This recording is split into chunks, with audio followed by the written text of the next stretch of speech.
নমস্কার বন্ধুরা, প্রতিমার কুকিং হাউসে সবাইকে স্বাগত। আজ আমি বানাবো কাঁচা আম দিয়ে বাটা মাছের ঝোল। সেই জন্য বাটা মাছ নিয়েছি, কাঁচা আম নিয়েছি, আলু নিয়েছি। রেসিপি যদি ভালো লেগে থাকে লাইক, কমেন্ট, শেয়ার, সাবস্ক্রাইব করে দিও। পাশে থাকা বেল আইকনটি প্রেস করে দিও, তাহলে যে কোনো ভিডিও ছাড়ার সঙ্গে সঙ্গে নোটিফিকেশান তোমাদের কাছে পৌঁছে যাবে। আমি প্রথমেই বাটা মাছের মধ্যে দিয়ে দিলাম লবণ, দিলাম গুঁড়ো হলুদ। মাছের মধ্যে লবণ হলুদ ভালো করে মেখে নেব।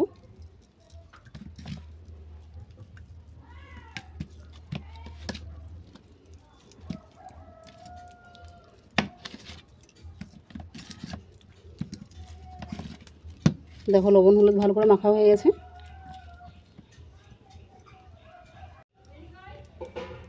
এরপর কড়াইয়ের মধ্যে দিয়ে দিলাম সরষের তেল।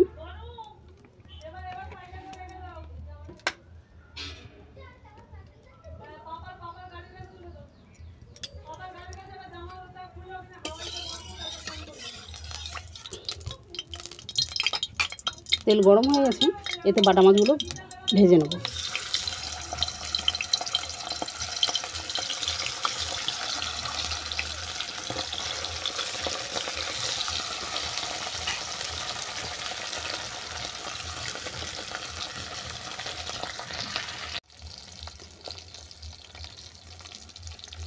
মাছ এক পিঠ ভাজা হয়ে গেছে, অপর পিঠটাকে উল্টে দিচ্ছি।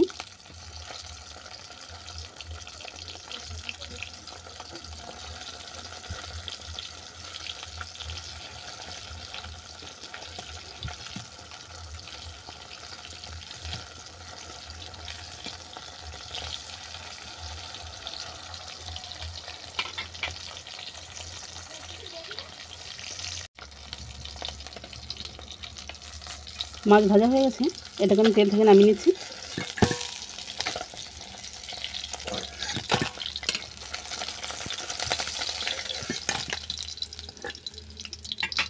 এই তেলের মধ্যেই আলুটাকেও বাদামি করে ভেজে নেব।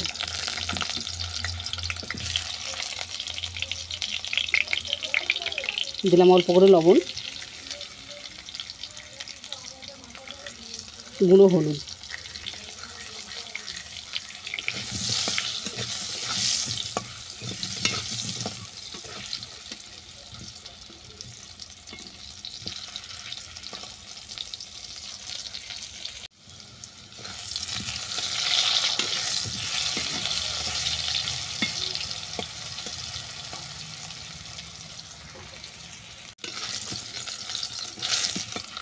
আলুটাও বাদামি করে ভাজা হয়ে গেছে, এরপর দিয়ে দিচ্ছি পরিমাণ মতো জল।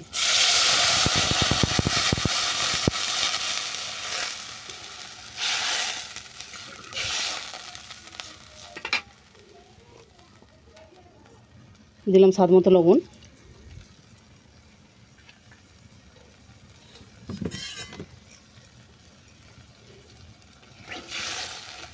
এটাকে নেড়ে ছেড়ে একটা ডিশ রেখে দেবো 7 মিনিটের জন্য।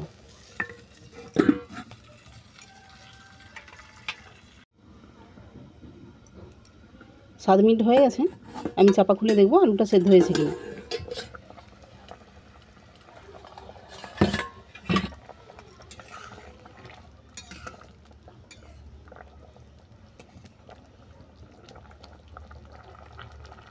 দেখো আলু ভালোভাবে সেদ্ধ হয়ে গেছে।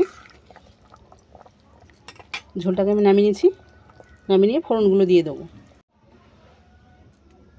আবারও কড়ার মধ্যে দিলাম সরষের তেল,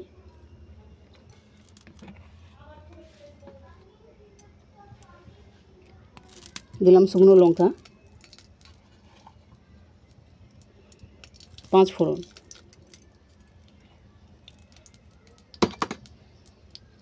ফোড়নটা ভালো করে ভেজে নেব।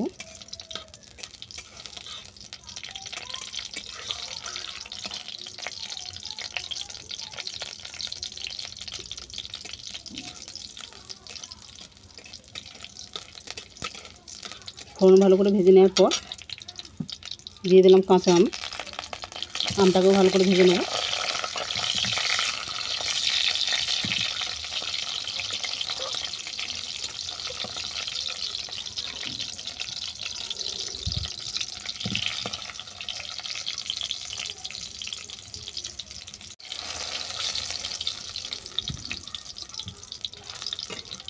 আম ভালো করে ভেজে নেওয়ার পর দিয়ে দিচ্ছি গুঁড়ো লঙ্কা।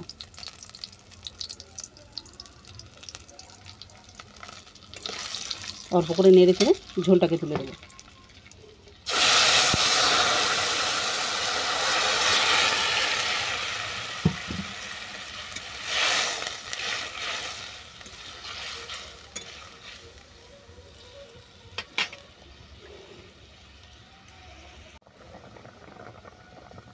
ঝোল ভালো করে ফুটে যাওয়ার পর তুলে দিচ্ছি বাটা মাছ।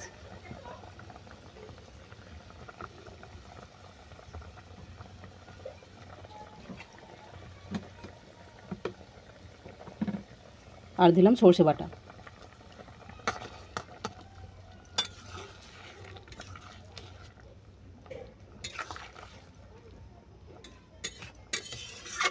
এটাকে ভালো করে নেড়ে চেড়ে আরও 2 মিনিট রান্না করে নেব।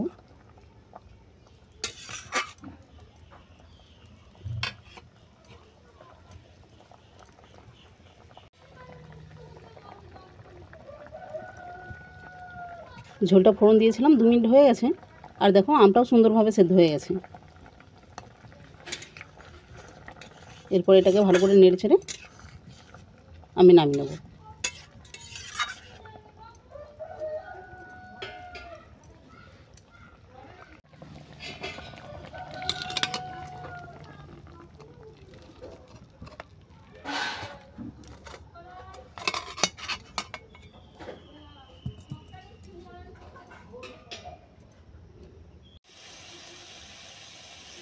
কাঁচা আম দিয়ে বাটা মাছের ঝোল রেসিপি কেমন লাগলো আমাকে কমেন্ট করে জানিও।